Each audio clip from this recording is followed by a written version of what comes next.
नमस्कार, आप देख रहे हैं श्रेय टीवी, देश हित की बात। मैं हूं आपके साथ साक्षी। डकैती का मास्टरमाइंड बिहार से गिरफ्तार। जबलपुर पुलिस ने 750 ग्राम सोना किया बरामद। जबलपुर पुलिस को अंतर्राष्ट्रीय बैंक डकैती मामले में एक और बड़ी सफलता हाथ लगी है। लगभग 1 साल से फरार चल रहे डकैती के 5वें मुख्य आरोपी सुनील पासवान और लूट के जेवर खरीदने वाले चंचल पासवान को बिहार से गिरफ्तार कर लिया गया। पुलिस ने आरोपियों की निशानदेही पर बड़ी मात्रा में सोने के जेवर भी बरामद किए। देखिए श्रेय टीवी की BL रजक किया खास रिपोर्ट। जबलपुर पुलिस की क्राइम ब्रांच और खितौला थाना पुलिस ने संयुक्त कार्रवाई करते हुए वर्ष 2025 में इसाफ स्मॉल फाइनेंस बैंक में हुई सनसनीखेज डकैती के 5वें मुख्य आरोपी सुनील पासवान और चोरी के जेवर खरीदने वाले चंचल पासवान को बिहार से गिरफ्तार कर लिया है।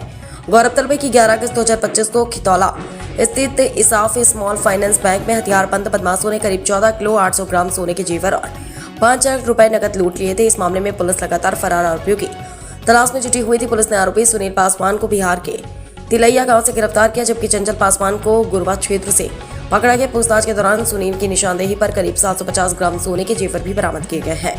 पुलिस के अनुसार आरोपी सुनील पासवान पर मध्य प्रदेश, बिहार, झारखंड और उत्तर प्रदेश सहित 4 राज्यों में 9 गंभीर आपराधिक मामले दर्ज हैं। उसकी गिरफ्तारी को पुलिस की बड़ी उपलब्धि माना जा रहा है। इस पूरी कार्रवाई में जबलपुर पुलिस अधीक्षक के निर्देशन में गठित विशेष जांच दल क्राइम ब्रांच खितौला थाना पुलिस थाना बिहार STF की महत्वपूर्ण भूमिका रही।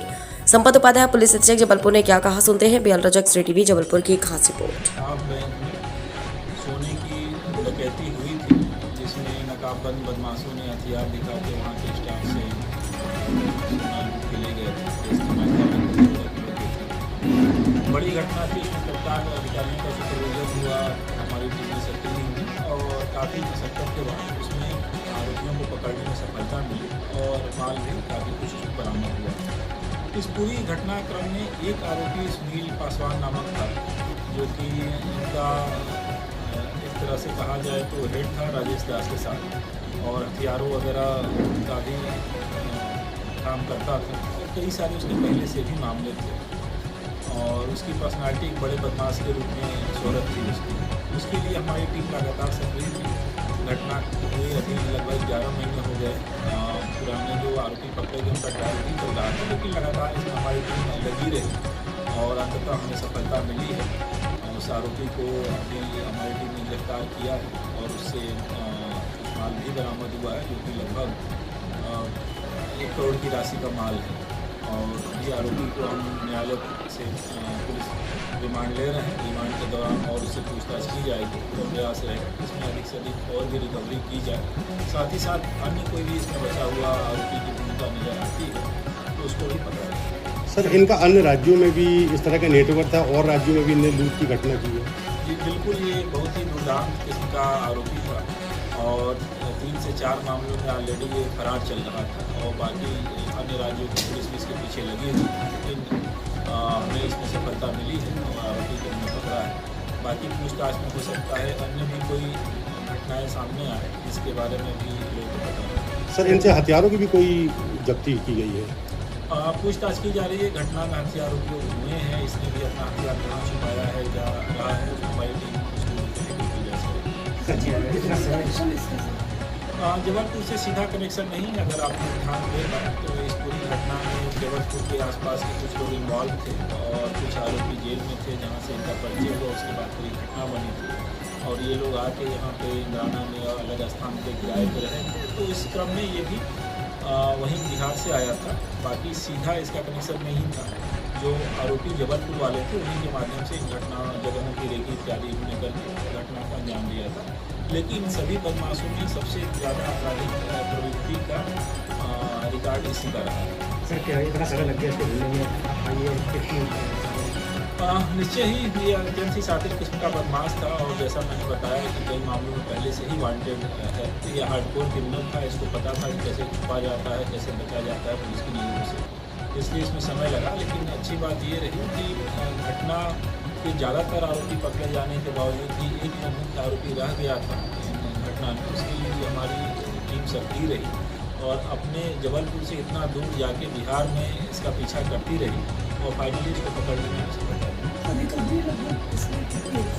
अभी इस आरोपी से 750 ग्राम लगभग की रिकवरी है और पूर्व की रिकवरी अभी 4 किलो के ऊपर जा चुकी है। इसके अलावा कुछ अन्य सामान भी है। क्योंकि घटना पुराना हो गया है तो इसमें अपने को यह अंदेशा है कि जो लूट का माल था उसने प्रॉपर्टी और अन्य संपत्तियां वगैरह अर्जित की हैं। हमारे नए जो कानून है BNSS के, उसमें भी प्रावधान है संपत्ति जब्त करने का अगर अपराध से अर्जित है तो। उन सभी धाराओं का उपयोग करते हुए अगर इसने अपराध से जो भी संपत्ति अर्जित की है उसका पता लगा के उसकी जब्ती और आगे की कार्रवाई की। सर कोई सराफा व्यवसाय को भी इनने बेच तक इनने सोना वो बेच टीम दिया है। हमारी पूरी जांच कर रही है और जांच में जो भी दोषी पाए जाएंगे। इस पूरे केस को शाखा बनने में लगभग और कितना समय? जैसा मैंने बताया, केस ऑलरेडी हमारा खुलासा उस समय हो गया था। उसमें हमारे ज़्यादातर आरोपी पकड़ गए थे। एक आरोपी जो यहाँ बैंक में आया था और बचा हुआ था, एक ही आरोपी था जो यहाँ आया, घटना में अंदर घुसा था और बचा हुआ था। वो आरोपी यही सुनील पासवान था, उसको भी हमने पकड़ लिया है। इससे हमारा अभी जैसा मैंने बताया 750 ग्राम के लगभग माल भी बरामद हुआ है। बाकी चूँकि राशि बड़ी है और लंबे समय तक फरार रहा है, तो बाकी चीज़ों का कैसे डिस्पोजल किया है इसलिए यहाँ से हमारी टीम जाँच पड़ताल करके इस मामले को पूरा चला। सर कोई वाहनों की भी जब्ती की गई है इनसे। अभी मैं बता रहा हूँ कि संपत्ति से जो चीज़ें उसने अर्जित की है कानून के प्रावधान के अंतर्गत। खितौला बैंक डकैती जो कि अगस्त 2025 में इंसाफ बैंक से हुई थी, जिसमें लगभग 14 किलो का सोना गया था। उस मामले में हमारी टीमों ने लगातार प्रयास करके बिहार झारखंड के अलग अलग स्थानों से आरोपियों को अरेस्ट किया था। इसमें से एक आरोपी जो बैंक में घुसा था और अरेस्ट नहीं हो पाया था, सुनील पासवान नाम का चिन्हित हुआ था। इसके कई सारे मामले थे और अलग अलग राज्यों से वांटेड था। इसके लिए लगातार हमारी टीमें पीछे लगी हुई थी और फाइनली लगभग 11 महीने बाद हमको सफलता मिली है और सुनील पासवान को हमारी टीम ने अरेस्ट किया है। इससे लगभग 750 ग्राम सोना भी जब्त हुआ है। बाकी अन्य माल से इसने क्या किया है या कहाँ रखा है उस संबंध में पुलिस रिमांड लेके जाँच की जा रही है और आगे जो भी इसमें तथ्य आएंगे उस हिसाब से सख्त वैधानिक कार्रवाई की जाएगी।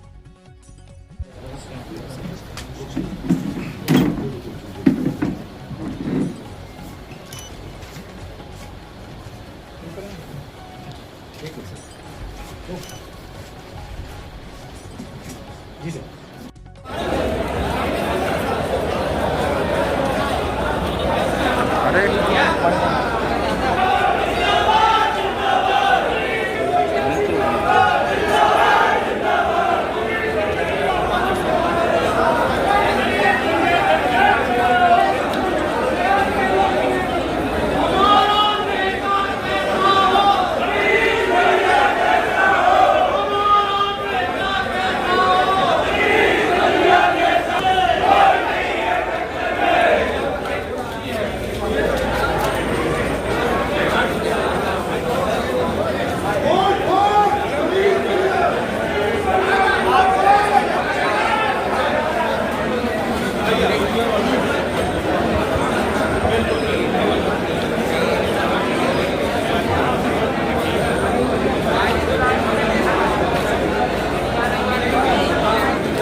बदलाव चाहिए, बहुत ज़्यादा बदलाव, पूरा बदलाव।